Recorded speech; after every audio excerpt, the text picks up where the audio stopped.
안녕하세요. 전 30 중반의 평범한 회사원입니다. 사연을 소개하는 곳에 나와 평범하다는 인사를 하니 말이 되지 않는 것 같아 머쓱하네요. 이혼이라는 말을 너무나도 쉽게 들을 수 있는 요즘이라곤 하지만 저 개인적으로 제가 이혼을 했다는데 아직은 부끄럽습니다.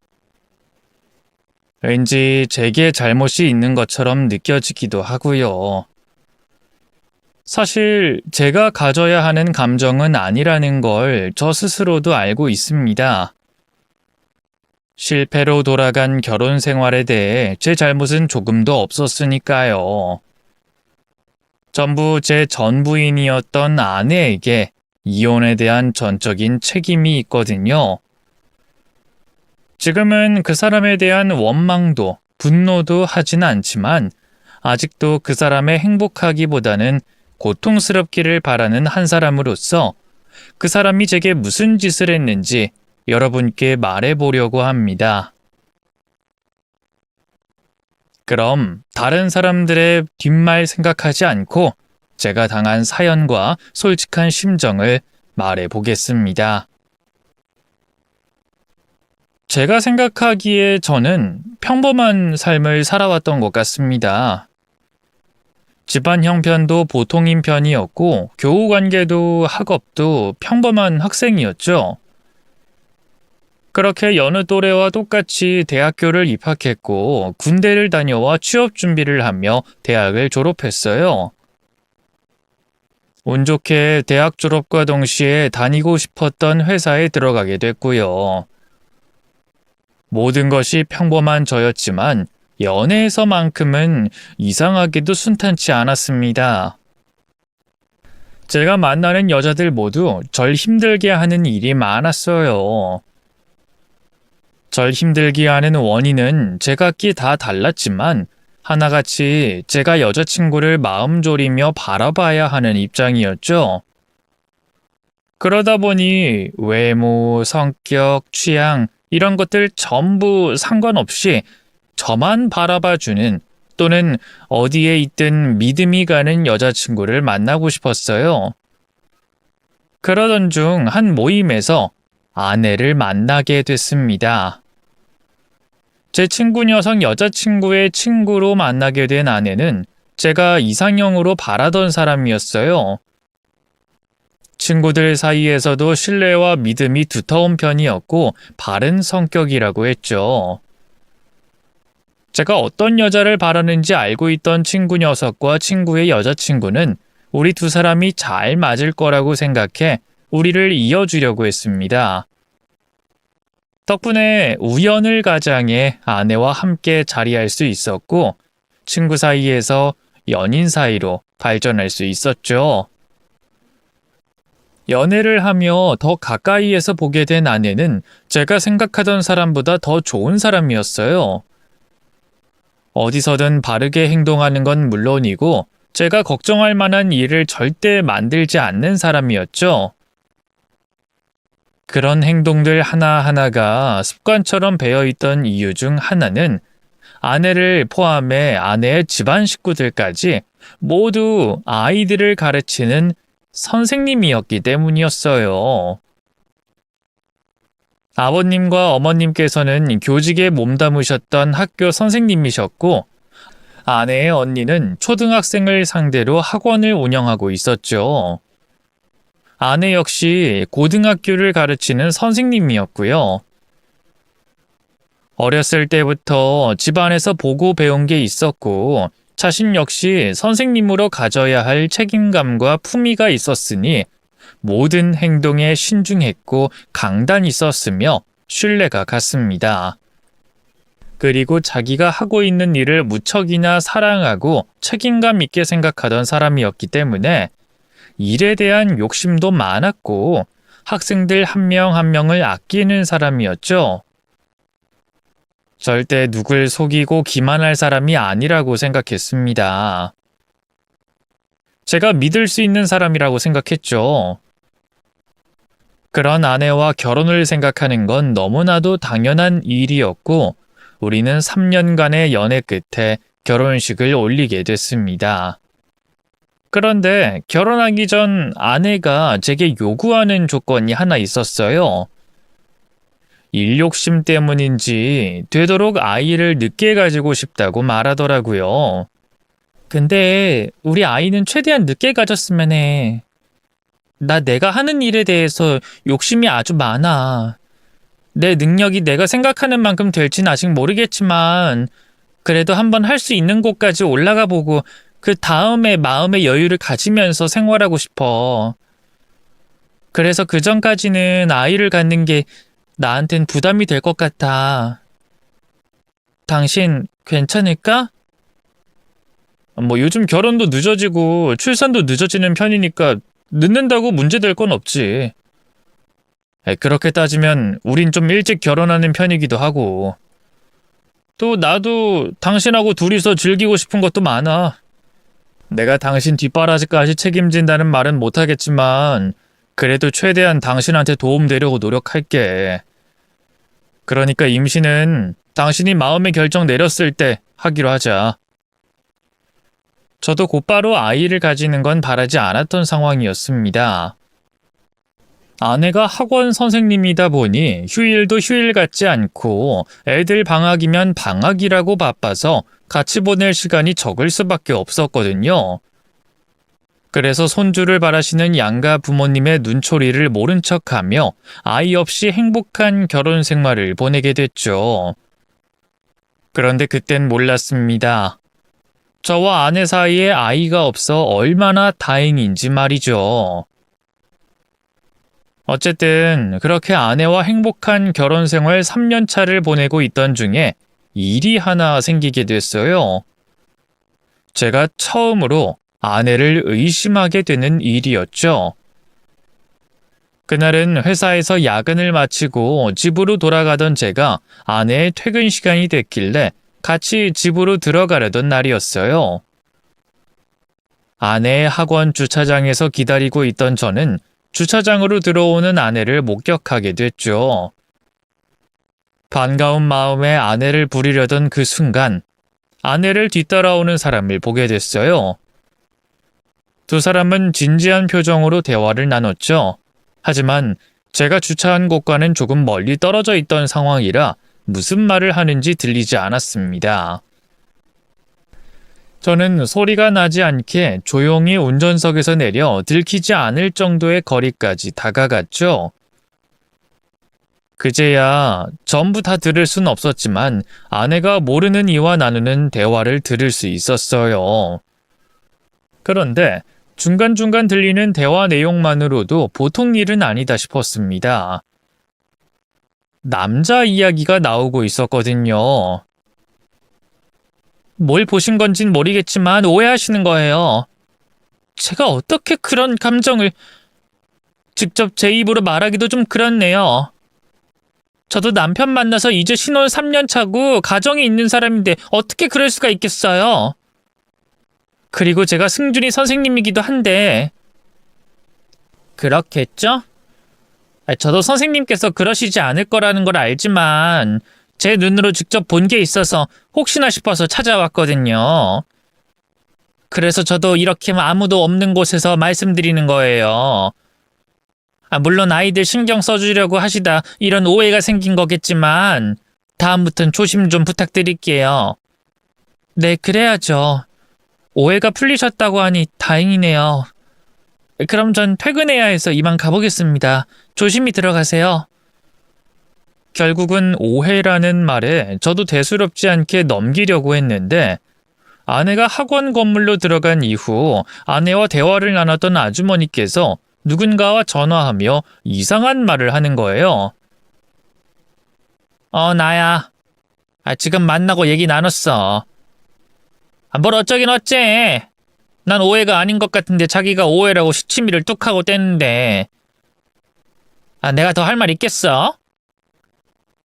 이렇게 나올 거라는 걸 몰랐던 것도 아니고 내가 알고 있다는 정도의 경고만 주면 지도 조심하겠지. 안 그래도 내가 조심 좀 해달라니까 알겠다고 하더라. 그래도 앞으로도 또 뭔 일 없나 계속 지켜보려고. 아내와 대화를 나눈 아주머니는 아내를 향한 의심을 거두지 않은 상황이었어요. 그 모습에 저도 진짜 무슨 일인가 싶더라고요. 그렇다고 아내에게 오늘 봤던 일을 말할 수도 없어서 우선은 모른 척하고 지냈습니다. 그런데 의심은 전염이 되는 건지 그날 이후 아내의 행동 하나하나가 신경 쓰이더라고요.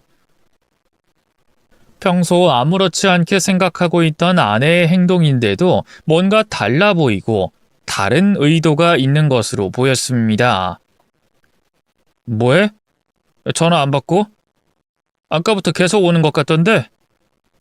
그리고 안 받을 거면 그냥 끊으면 되지. 뭘 또 내 앞에서 숨겨.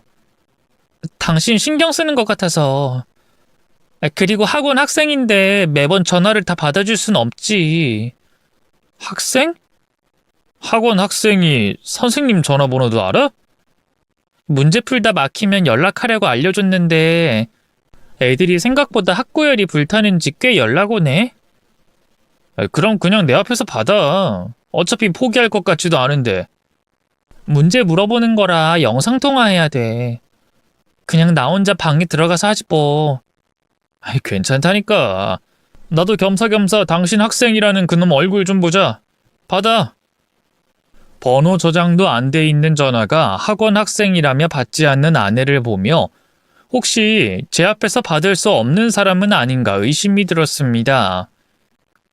그래서 아내에게 받아보라며 더 강하게 말했죠. 그랬더니 아내가 어쩔 수 없어 하며 전화를 받더라고요. 그것도 영상통화로 말이죠. 제가 생각한 것과 달리 학생이 맞았던 거였어요. 아내는 제 의도를 몰랐지만 저 스스로는 머쓱하고 아내에게 미안했습니다. 그래서 의심을 멈추려고 했는데 그게 잘 안 되더라고요. 그러다 또다시 의심을 할 만한 상황이 벌어졌죠. 제 생일을 며칠 앞둔 날이었는데 어쩌다 보니 제가 아내가 준비한 제 생일 선물을 먼저 발견하게 됐습니다. 아내는 왜 하지 않던 옷장 정리를 하다 선물을 발견한 거냐며 속상해했죠. 그런데 제가 발견한 선물은 두 개였어요. 하나는 제가 평소에 가지고 싶어 하던 향수였기 때문에 제 생일 선물이 확실한데 다른 하나는 제 선물이 아니었습니다.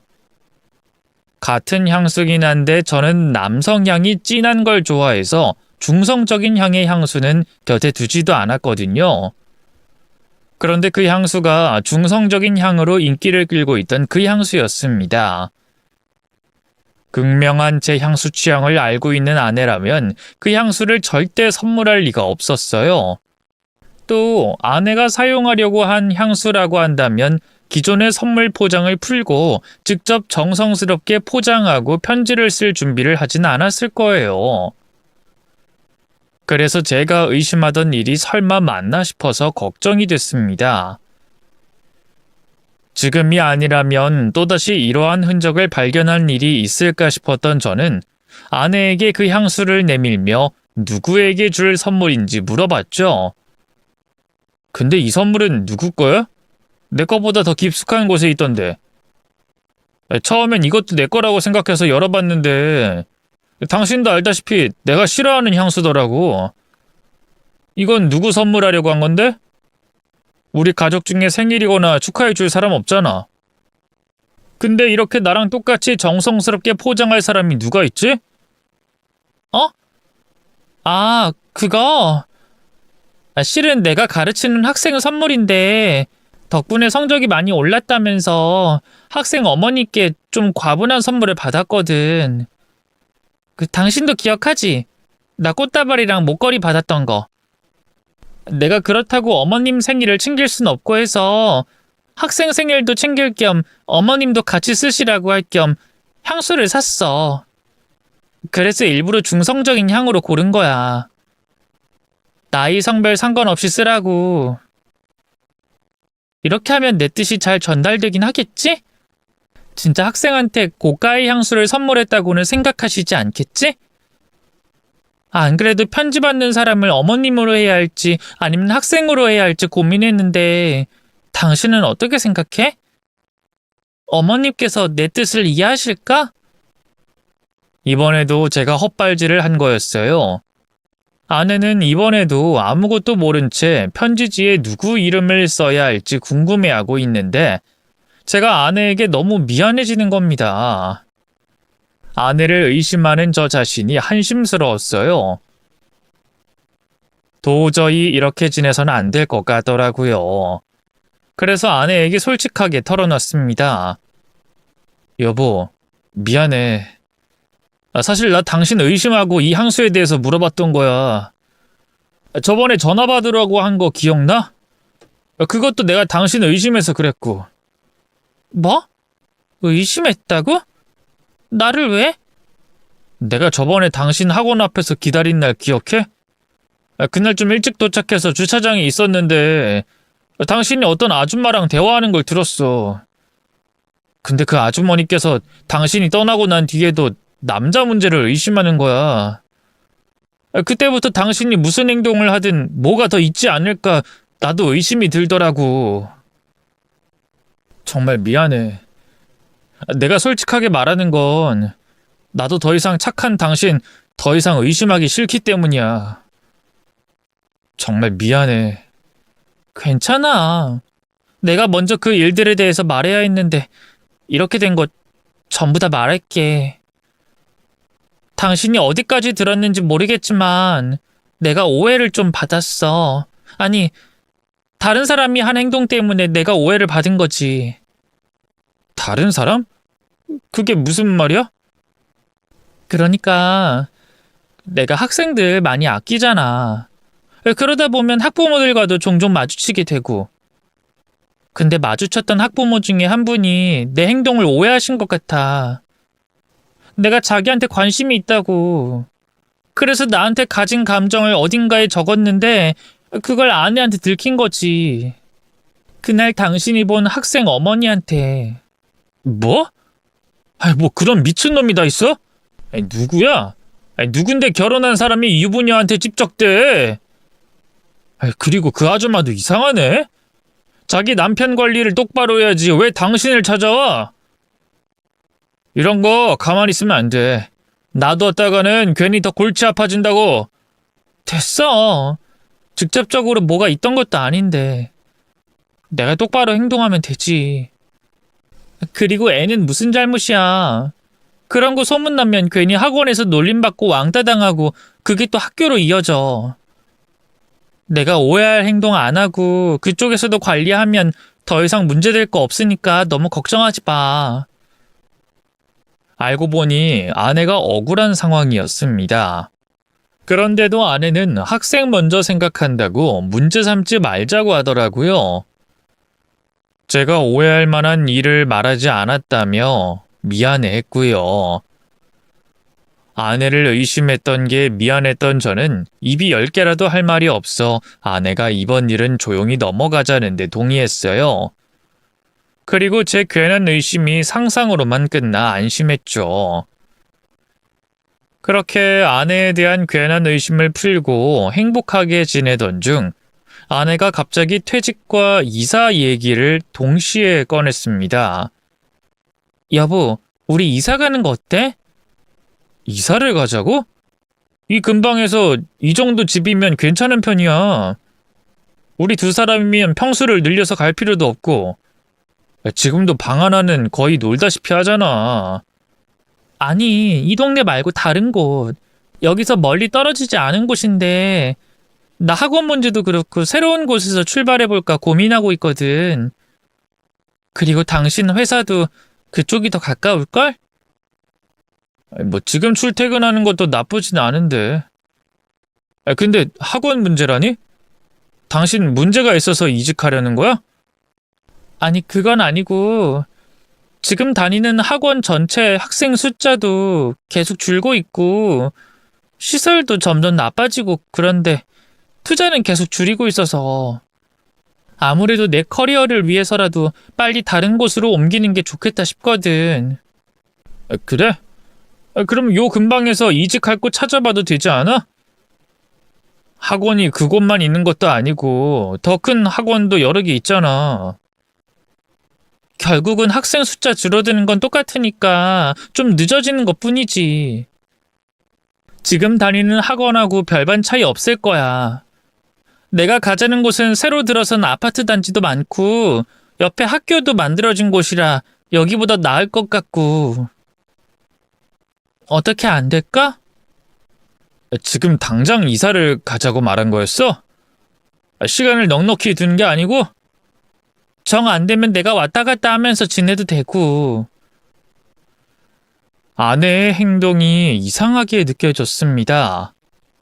이직도 정해지지 않은 채 이사를 가고 싶다고 말하는 것도 이상했지만 제가 아는 아내라면 자기가 가르치고 있던 학생들을 끔찍하게 여겼기 때문에 이렇게 갑작스러운 이별을 택할 사람이 아니라고 생각들었어요. 그래서 무슨 일이 있는 거라고 생각했죠.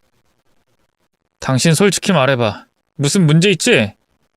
아까 학원 문제도 있다는 거 봐서는 당신 말한 것 이외에 다른 게 더 있어 보이는데. 당신이 학생을 얼마나 끔찍하게 여기는지 아는데 무슨 야반 도주하듯이 이사를 당장 가자는 건 누가 봐도 이상하잖아. 뭐야? 왜 그러는데? 아닌데. 정말 이직 때문에 그런 건데.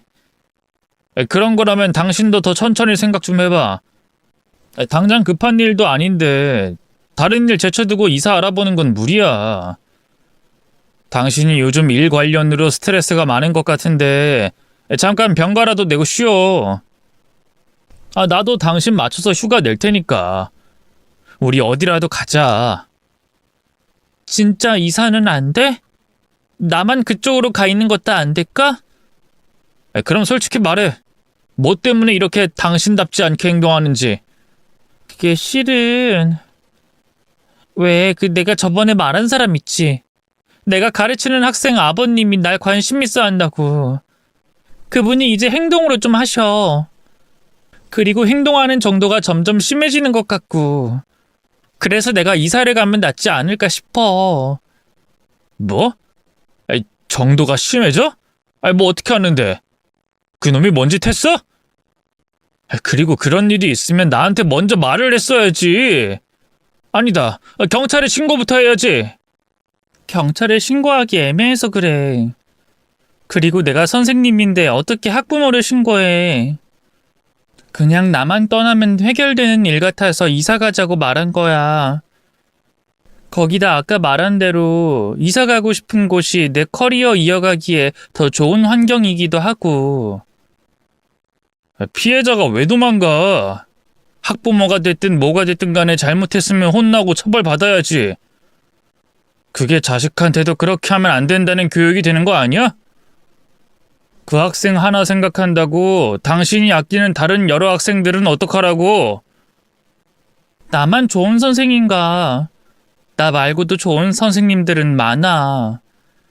그리고 선생이라서 내가 큰 문제 불키지 않고 떠나려는 거야.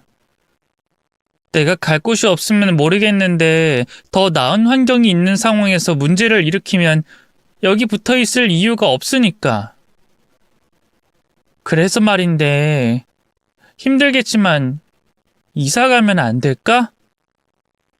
제가 생각했던 것처럼 아내에게 무슨 문제가 있다는 걸 알았어요. 그리고 그 문제가 가볍게 넘겨서는 안 될 문제라는 것도 알게 됐죠.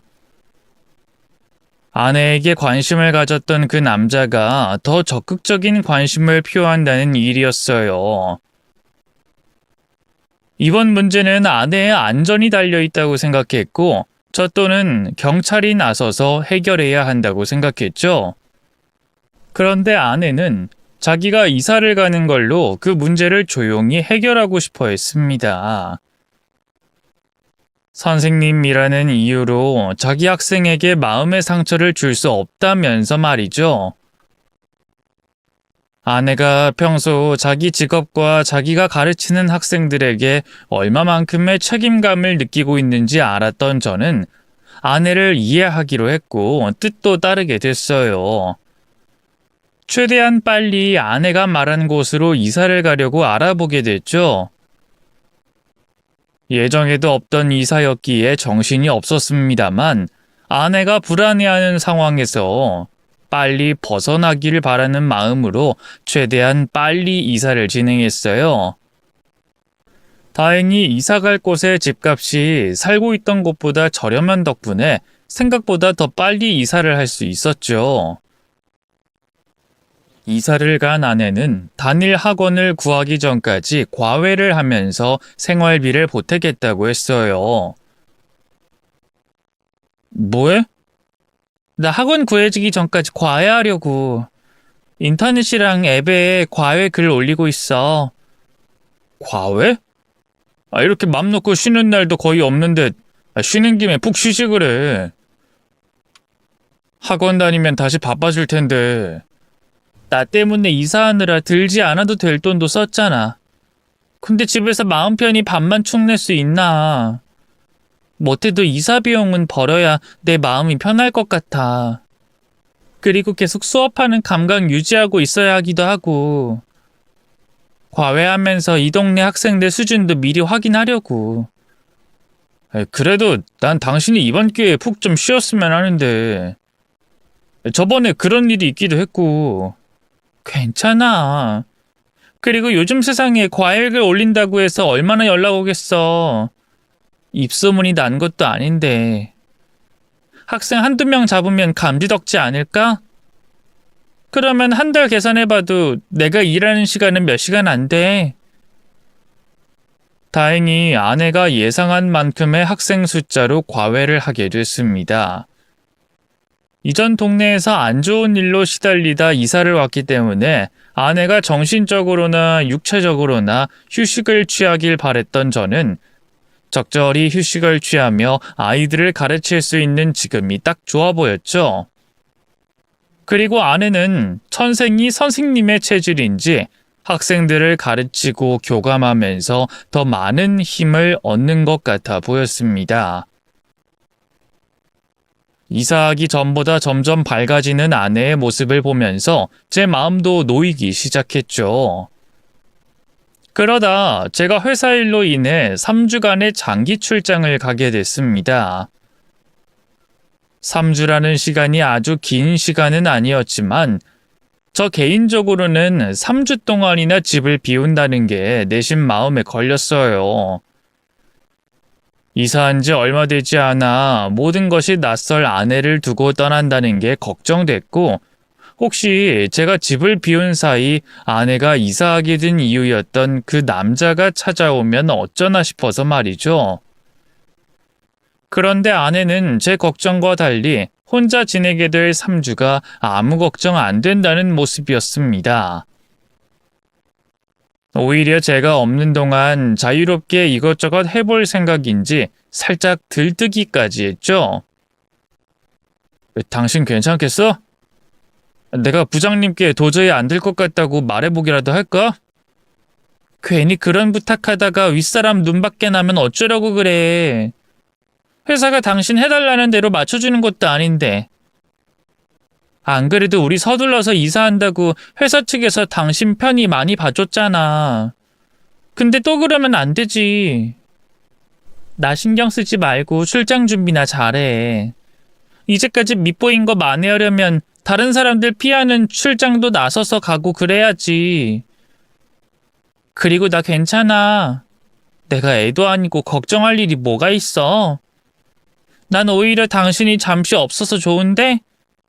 늦잠도 좀 자고 당신 퇴근 시간 신경 안 쓰면서 동네도 돌아다니고 또 해보고 싶었던 것도 하면서 애들 과외까지 하면 3주 후딱 갈걸? 안 그래도 쉬는 동안 베이킹 좀 해보려고 했는데 집 어질러질 생각에 엄두도 못 내고 있었거든. 당신 출장 간 동안 베이킹 연습이나 실컷 해야겠다. 그리고 당신 출장에서 돌아오면 내가 진짜 맛있는 빵 만들어줄게. 아내의 밝은 모습을 보며 제가 괜한 우려를 했다고 생각했습니다. 사서 걱정하지 말고 아내가 한 말처럼 출장 준비나 잘하려고 했죠.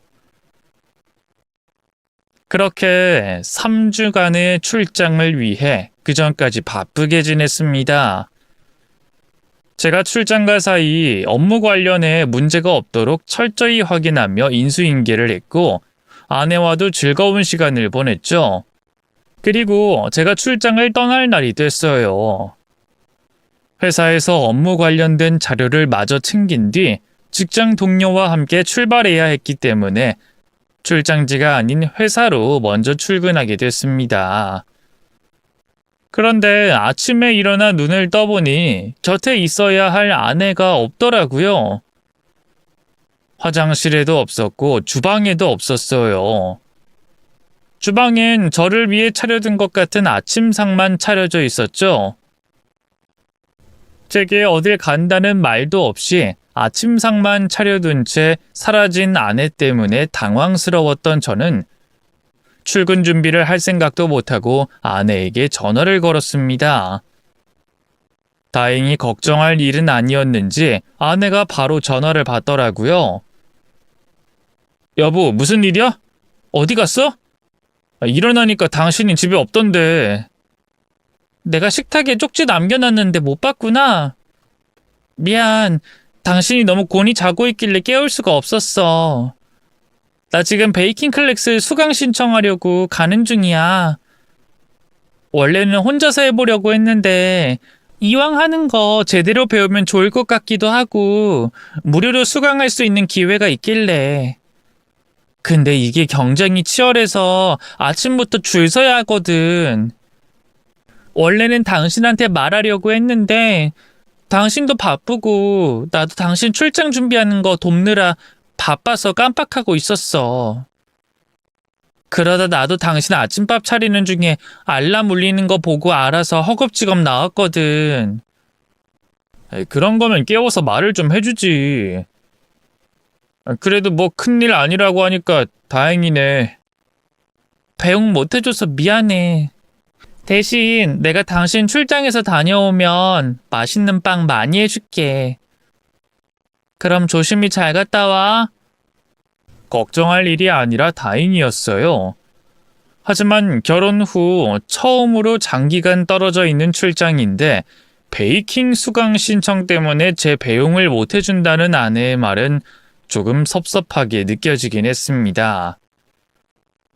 그런데 3주간 떨어져 있게 된 이유가 제 출장 때문이었으니 섭섭할 일도 아니다 싶어 아내가 차려준 아침밥을 고마운 마음으로 먹고 출근 준비를 했어요.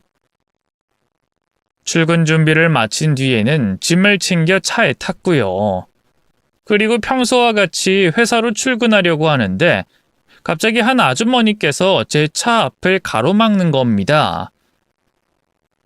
주차장을 지나가다 우연히 제 앞을 막은 게 아니라 제 차를 타겟으로 삼고 막은 것 같았어요. 양손을 벌린 채 운전석 쪽에 있는 저를 쳐다보고 있었거든요. 지금 뭐 하시는 거예요? 사고라도 났으면 어쩌려고 갑자기 튀어나오세요? 왜 그러시는데요? 미안해요. 미안한데 지금 우선 저 좀 태워줘요. 얼른 갈 곳이 있어요. 네? 아니 지금 차에 뛰어들어서는 무슨 말씀하시는 거예요? 제가 아주머니를 차에 왜 태웁니까? 언제 봤다고? 이상한 말씀하지 마시고 얼른 나오세요. 나오시라고요. 제 차량 앞을 막은 아주머니께서 제 차에 태워달라며 황당한 요구를 해왔습니다. 제 입장에서는 일면식도 없는 사람이 황당무계한 요구를 하고 있었으니 당연히 정신적으로 문제가 있는 아주머니라고 생각했죠. 그래도 다행히 제가 단호하게 말해서 그런지 아주머니는 제 차를 막아섰던 발을 거두고 살짝 옆으로 벗어났어요. 그런데 그때 옆으로 비켜줄 것 같았던 아주머니가 제 차로 뛰어오더니 냅다 차량 뒷좌석으로 들어오는 겁니다. 저로서는 너무 당황스러운 일이었죠. 지금 뭐 하시는 거예요? 도대체 저한테 왜 이러세요? 얼른 나가세요. 아니면 경찰 부릅니다. 지금 우리 신랑이 버릴 시간 없어요. 우선은 여기로 출발하자고요. 얼른요. 이럴 시간이 없는 건 제가 할 말입니다. 저 얼른 회사 가봐야 돼요. 왜 이러는지 모르겠지만 정 급한 일이면 경찰을 부르든 택시 잡든 알아서 하세요. 왜 처음 보는 저한테 이러세요? 신고한다는 말 그냥 하는 말 아닙니다. 지금 제 차 밖으로 안 나가면 신고해요. 정말 이럴 시간 없다니까요. 우선 여기로 출발하면서 얘기해요. 당신 와이프가 지금 김지순 그 여자가 뭐야? 아주머니가 제 아내 이름을 어떻게 알아요? 그럼 처음부터 제가 누군지 알고 제 차 앞을 가로막은 거예요? 일부러? 무슨 일인데요? 제 아내를 어떻게 하는 건데요? 가면서 얘기할 테니 우선 출발 좀 하자고요. 이러다 도망가고 없겠어요. 얼른! 아주머니 입에서 제 아내의 이름이 나오자 저도 제정신일 수 없었어요. 제 아내와 어떻게 아는 사이고 왜 이런 황당한 행동을 하는지 꼭 알아야 했죠. 그런데 그때 차량 경적 소리가 요란하게 울렸습니다. 저 때문에 주차장을 빠져나가지 못한 차량들의 경적 소리였어요. 얼핏 보니 여러 대의 차가 길을 가로막고 있던 제 차로 인해 오도 가도 못하는 상태였습니다. 그래서 우선은 주차장 밖으로 떠밀려 나가게 됐죠. 그리고 아주머니에게 제 아내를 어떻게 알고 있는지 물으려고 했는데 그 사이 아주머니가 누군가와 통화를 하고 있었습니다. 그래서 아주머니는 도대체 누구인 거고 제 아내를 어떻게 하는 건데요? 그리고 어딜 가자는 겁니까? 나 통화가 급하니까 우선 여기 1위로 찾아가요. 얼른. 응, 그래서 만났어요? 둘이 같이 있는 게 확실하고요? 그럼 우선은 두 사람을 계속 지켜보고 있어줘요. 만약 어디 다른 곳으로 이동하면 계속 쫓아가주고요. 최대한 가까이 가서 사진도 좀 찍어줘요. 내가 돈은 더 챙겨줄 테니. 다른 사람과 통화하느라 정신이 없는 아주머니는 제게 목적지가 나와 있는 또 다른 휴대폰을 내밀었습니다. 저는 통화가 끝나길 기다리면서 우선 아주머니가 건넨 목적지로 향하게 됐죠. 그런데 금방 끝날 줄 알았던 아주머니의 통화는 좀처럼 끝나지 않았어요. 그러다 가야 할 곳이 그새 바뀌었는지 전화 통화를 하던 중에 직접 제 내비게이션에 목적지를 검색했죠. 그리곤 계속 통화를 하면서 제게 새로 지정한 목적지로 향하라는 듯 손짓을 했어요. 아주머니가 하라는 대로 행동할 수밖에 없었던 저는 중간에 차를 세우고 도대체 왜 이러는지, 제 아내는 어떻게 아는지 아주머니께 물어보려고도 생각했습니다. 당장 회사로 출근하는 게 우선이었으니까요. 그런데 아침 일찍이 제게 말도 없이 집을 나갔던 아내가 마음에 걸렸어요. 혹시 지금 제 옆에 타고 있는 아주머니와 관련된 일은 아닐지, 위험한 상황에 처한 건 아닐지 걱정이 됐죠. 안 그래도 아내에게 그 아주머니의 정체를 물어보려고 전화를 걸었는데 제 전화를 받지 않고 있었거든요. 그래서 아주머니의 통화가 끝나기만을 바라며 내비에 찍혀져 있는 목적지로 가고 있었죠. 내비에 찍혀 있는 목적지는 제가 살고 있던 아파트에서 가까운 빌라촌이었기 때문에 금방 도착할 수 있었어요. 그곳에 도착하자마자 아주머니께서 밖으로 뛰쳐나갔습니다. 그리고는 아까 전부터 통화를 한 상대로 보이는 한 남자와 이야기를 나누더라고요.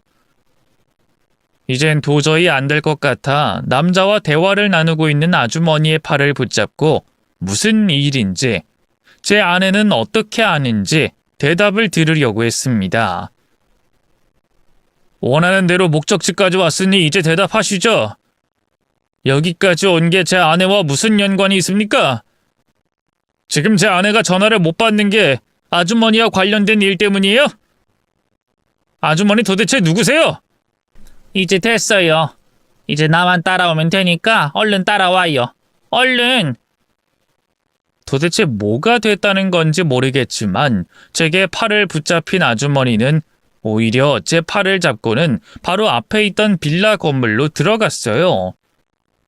그리곤 거침없이 1층에 있는 여러 현관문 중 한 곳에 서서 비밀번호를 누르고는 문을 열어 저를 끌고 방 안으로 들어갔죠.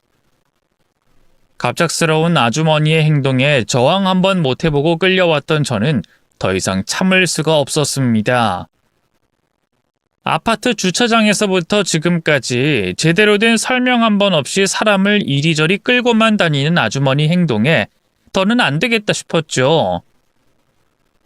이제까지는 저보다 연장자라는 이유만으로 화낼 일도 욕 나올 일도 참고 있었는데 더는 못 참겠더라고요. 그래서 막 화를 내려던 그때 제 눈에 익숙한 얼굴이 들어왔습니다. 바로 제 아내였죠. 베이킹 수강 신청을 한다는 제 아내가 왜 빌라 건물에 있는 원룸에 있나 싶었어요. 무슨 일인가 싶어 놀라고 있는 아내 얼굴을 보고 있었는데 그 옆에 웬 남자가 있더라고요. 그제야 상황이 어떻게 된 일인지 알 것 같았습니다. 누구보다 믿었던 제 아내가 저를 속이고 바람을 피우고 있었다는 걸 직감할 수 있었죠.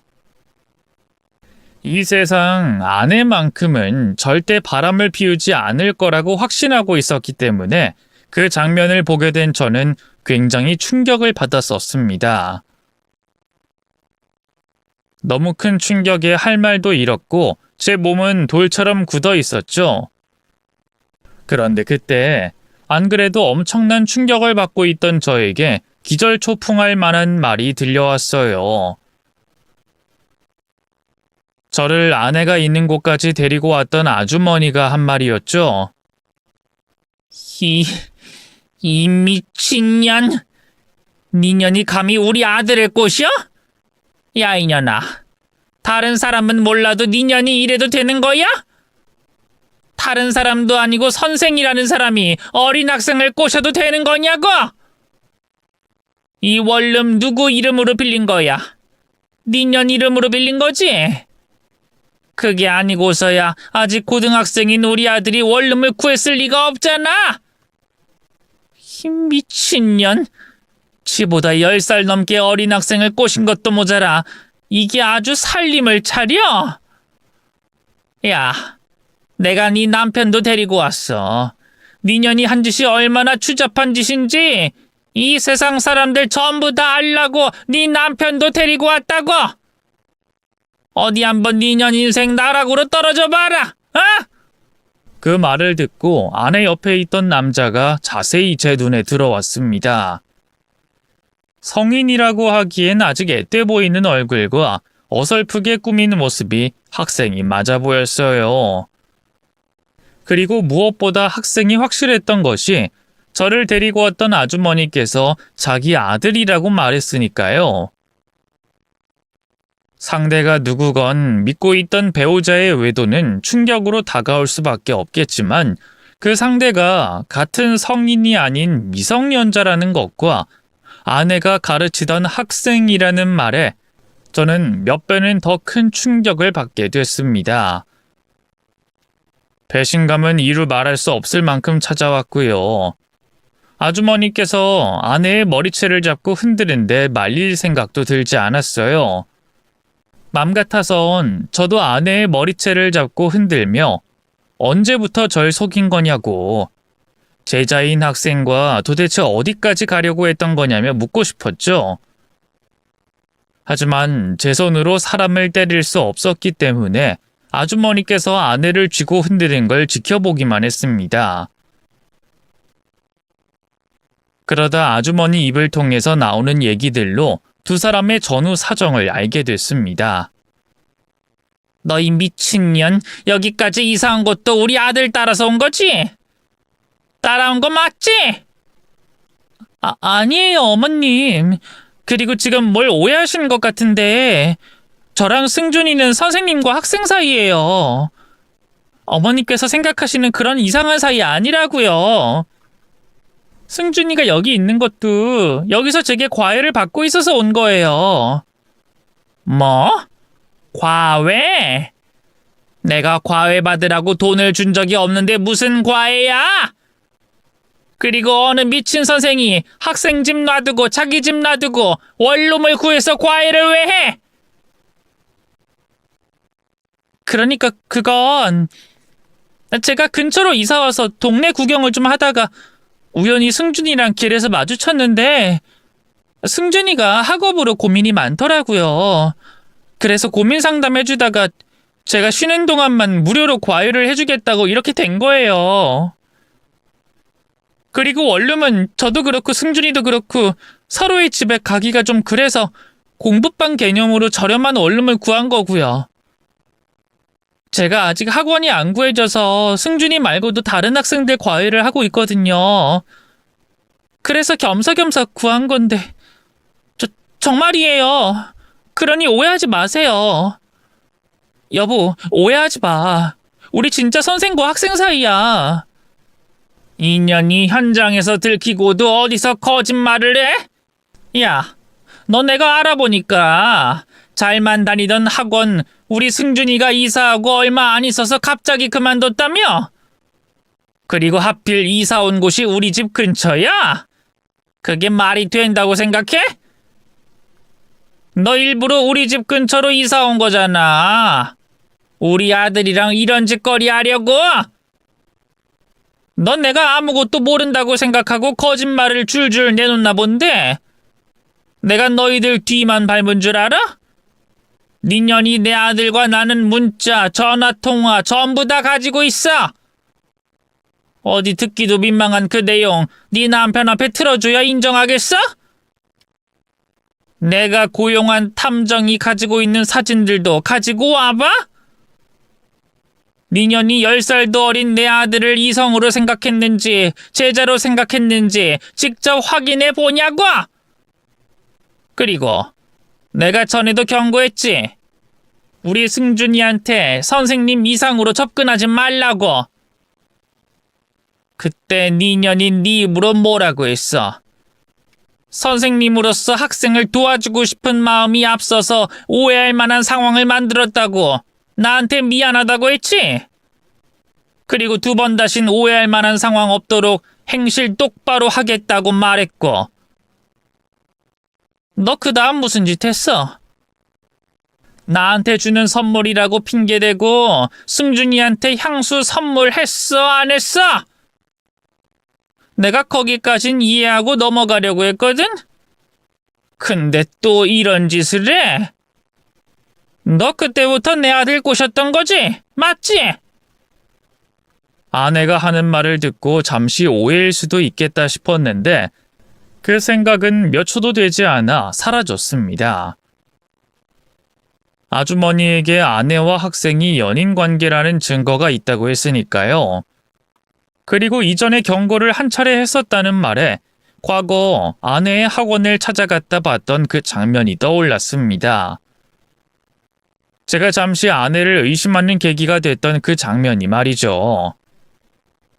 그 당시 제 아내에게 경고했던 사람이 아주머니셨던 거예요. 물론 그땐 아주머니께서도 두 사람이 이성관계일 거라고는 생각하지 않아 다른 사람들이 오해하지 않게 조심 좀 해달라는 정도로 끝났던 거지만요. 그러다 우연히 집 밖에서 아들이 아내와 나누는 통화 내용을 듣고 의심하게 되셨고 아내에게 탐정까지 붙이는 추적 끝에 아내가 구한 원룸을 알아내신 겁니다. 제 차를 막았던 그날은 제 아내를 직접 미행하기 위해서 아침 일찍 나왔다 아들과 만나고 있다는 탐정의 연락을 받고 출근하던 제 차를 가로막은 뒤 거기까지 절 데리고 가셨던 거고요. 그제서야 아내가 왜 갑자기 잘 다니던 학원을 그만두고 아무런 연고도 없는 곳으로 이사를 오자고 했는지 알겠더라고요. 또 자기 제자들을 생각하는 마음에 전화 연락도 자주 하고 세심하게 챙겨주던 모습들 모두 단순히 제자를 위한 행동은 아니었을 거라는 생각이 들었습니다. 그 행동들 중 꽤 많은 부분이 아내 옆에 있던 학생을 위한 행동이라고 생각이 들었고 그 행동은 이성적인 감정이 담긴 행동이라고 예상했죠. 모든 게 확실해지자 그 순간 제 마음의 결정도 내려졌습니다. 아내와 이혼하겠다는 결심이 바로 서더라고요. 이혼 결심이 든 순간 바로 그 자리를 떠나려다 이렇게 돌아서기엔 아내가 너무 괘씸하고 제가 억울하더라고요. 그래서 아내의 머리채를 잡고 흔드는 아주머니를 말린 다음 아직도 제게 변명을 하려는 아내에게 화를 냈습니다. 여보, 나 진짜 아니야. 당신도 알잖아. 내가 학생들을 얼마나 끔찍하게 생각하는지. 모두 승준이 어머님께서 오해를 하시는 거라니까? 그래? 그럼 어디 한번 승준이 어머님이라는 분이 말씀하시는 녹음을 틀어볼까? 당신 끔찍하게 아끼는 학생에게 무슨 말을 하는지 들어봐? 나를 얼마나 무너지게 만들어야 인정하겠어. 내 아내가 다른 남자, 그것도 아직 성인도 안 된 한참 어린애를 이성으로 생각했다면 배우자인 내가 어떤 기분일 것 같아? 당신 믿고 갑자기 이사하는 말도 안 되는 요구를 들어준 내가 어떤 기분일 것 같냐고! 그냥 지금 모든 걸 인정해. 지금 인정 안 하면 당신만 불리해질 뿐이야. 솔직히 나 당신하고 이혼하는 건 조금도 고민되지 않는데 이혼하고 당신을 혼내줄까 말까 고민은 돼. 당신을 위해서가 아니라 당신 같은 여자를 호구처럼 믿고 있다 당한 내가 창피해서. 근데 당신 이렇게 나오면 내가 창피하던 말던 당신 인생 파멸되길 바라는 마음에 이악 물고 이혼 사유 말하고 다닐 거야. 학원 선생님이 애들 수업은 하지 않고 자기 마음에 드는 남자애나 찾고 있었다고 소문낼 거라고. 그러면 장인어른 장모님 모두 당신을 대견스러워 하시겠다. 자기 뒤를 따라 학생들을 가르친다고 좋아했던 처형도 아주 좋아하겠어. 당신 같은 선생 없다고 침이 마르게 칭찬하던 당신 대학 동기, 학원 선생님, 지인들 모두 박수 치면서 자랑스러워 하겠다고. 내가 입 열면 당신 가족들까지 곤란해지는 거 알지? 그러니까 지금이라도 빌어. 내 앞에서 모두 다 인정하고 빌라고. 여보, 진짜 아닌데. 어머, 저 미친년 끝까지 오리발이네. 내가 네 년이 그만큼 뻔뻔한 년인지 알았어. 그러니까 자기가 가르치던 학생을 꼬시지. 그래서 내가 네 남편 데리고 온 거야. 네 년이 팔빼 못하게 추잡한 현장 보여주려고. 저기 남편분, 이혼하실 생각이면 여기 2번으로 연락주세요. 내 번호인데 내가 가지고 있는 두 사람 통화 녹음, 사진 등등 도움될 만한 거 전부 다 줄 테니. 그리고 우리 쪽에서도 이혼 신고하고 형사 고소할 생각이에요. 그러니까 그 결과만 나와도 이혼하는데 문제 없을 겁니다. 또 제가 나중에 정식으로 찾아뵙고 사죄 드리러 갈게요. 학생 꼬신 선생년도 잘못된 거지만 똥오줌 못 가리고 어울린 제 아들도 잘못이 크니까요. 특히 남편분께는 죄송하게 됐어요. 여보, 진짜 아니야. 이 아줌마 말 듣지 마. 당신 아내 얘기만 들으라고. 내가 다 해명할게. 아내는 끝까지 두 사람의 관계를 인정하지 않았습니다. 끝까지 결백하다는 아내를 보며 혹시 내가 섣부른 판단을 한 건가 싶었는데 아주머니께서 보내주신 통화 내용과 사진을 보며 아내가 지독히도 뻔뻔하고 염치 없는 사람이라는 걸 알게 됐죠. 이곳에 말하기도 민망할 정도의 수위인 대화를 자기 제자였던 학생과 나누고 있었거든요. 제가 그 더러운 내용을 아내가 있는 앞에서 틀어주고 나서야 아내는 모든 걸 인정했습니다. 아니, 인정할 수밖에 없었죠. 이후 저는 아내와 이혼 소송을 진행했습니다. 소송의 결과야 보나마나 제 승소였죠. 이후 전 아내에게 경고했던 것처럼 아내가 원래의 삶으로 돌아갈 수 없게 만들려고 노력했습니다. 그런 행동들이 모두 저를 좀먹고 제가 손해볼 행동이라는 걸 알지만 그렇게라도 복수를 해야 아내의 배신으로 날뛰고 있는 제 마음을 달래줄 수 있을 거라고 생각했어요.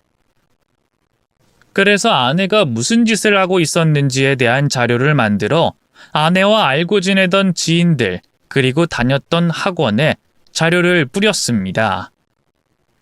또 아내 거주지 근처 학원에도 자료를 메일로 보냈죠. 이혼 이후 한동안은 퇴근하고 아내의 자료를 뿌리는 게 제 일상이었어요. 학원들을 검색하고 메일이 있다면 학원들 메일로 자료를 보냈고 메일이나 홈페이지 게시판이 없는 경우에는 직접 찾아가 아내의 얼굴을 알렸죠. 그러다 그 일을 알게 된 아내가 저를 찾아와 제게 빌면서 제발 소문내는 걸 멈춰달라며 빌어왔어요. 여보, 내가 잘못했어. 그래서 내가 다 포기하고 이혼했잖아. 근데 왜 그래? 당신이 그러면 나 어떻게 살아가라고? 그러게 내가 말했잖아. 그때 빨리 인정하고 나한테 미안하다고 사죄하지 그랬어. 그리고 당신 어떻게 살아가냐고? 그게 지금 내 앞에서 할 소리야? 그럼 나는 어떻게 살아가야 할까? 사랑하는 사람한테 배신당해서 이제 누굴 믿을 수 있을지 모르겠는 나는 어떻게 살아가야 하는데? 피해자인 척 하지 마! 당신은 가해자야! 배우자에게 씻을 수 없는 상처를 준 가해자라고! 그럼 벌을 받아야지. 겨우 이혼하는 걸로 위자료와 피해 보상금으로 당신 죄를 다 치른 것처럼 하려고? 난 당신이 하고 싶은 일 하면서 행복하게 사는 걸 못 봐. 그러니까 지금 내가 하고 있는 일 계속 할 거야. 애초에 당신이 부끄럽지 않게 살았으면 됐던 거잖아. 당신이 저질러 놓고 이제 와서 당신이 한 짓이 창피하다고? 사람들이 알면 안 된다고? 그걸 느끼는 사람이 그런 짓을 해? 어디 신경쇠약에 걸리든 방구석 처박혀 평생을 살든 평생 다른 사람 시선 의식하면서 괴롭게 살아봐. 내가 원하는 것도 바로 그런 거니까. 그 대화로 제가 하는 행동을 멈추지 않을 것을 알게 된 아내 측으로부터 명예훼손과 협박으로 고소를 당했어요. 저는 개인적으로 복수를 하기 위해 한 행동이었지만 법정 앞에서는 학생들의 안전을 위해서 이와 같은 사실을 알리는 중이라고 반박했고요. 하지만 결국은 제 혐의가 인정돼 벌금과 함께 집행유예를 받게 됐죠. 상관없었어요. 처벌받지 않았으면 좋았겠지만 감옥에 들어간 것도 아니었고 이미 알릴 만한 곳에는 모두 알린 상황이었기 때문에 제 소기의 목적은 달성한 셈이었으니까요. 이후 아내가 정상적인 삶으로 못 돌아간 것을 확인한 저는 아내에게 또 다른 복수를 하려고 했습니다. 바로 제 자신이 행복해지는 거였죠. 흔히들 누군가에게 하는 최고의 복수는 나 자신이 행복해지는 거라고 하잖아요. 그 말이 맞는지 확인하기 위해 아내와의 일은 잊고 제 행복을 위해 살았습니다. 여행도 다니고 배우고 싶던 운동도 하고 여러 취미도 새로 가졌죠. 그러다 지금은 조심스럽게 한 인연을 만들어가는 중입니다. 이번 인연이 잘 되어 제가 행복할 수 있었으면 좋겠네요. 이제는 전 부인에게 복수를 할 마음도 없어졌지만 말이죠. 그렇다고 해서 그 여자가 행복하길 바라진 않습니다. 아직도 불행하길 바라고 있죠. 자기가 한 짓에 대해 최대한 오래 괴롭길 바라는 게 제 솔직한 심정이네요. 배우자의 외도는 그 사람이 믿을 만한 사람이라고 또 의심되는 부분이 없다고 해서 안 생기는 게 아닌 것 같아요. 그러니 이상한 낌새가 있을 땐 내 배우자에게 미안하더라도 의심을 해보고 끝까지 확인하는 게 저처럼 뒤통수 맞는 일이 없도록 하는 방법이 아닌가 싶습니다. 그럼 제 사연은 여기서 마치겠고요. 사연을 들어주신 분들 모두 한 해 마무리 잘 하시며 건강하시길 바라겠습니다. 안녕히 계세요.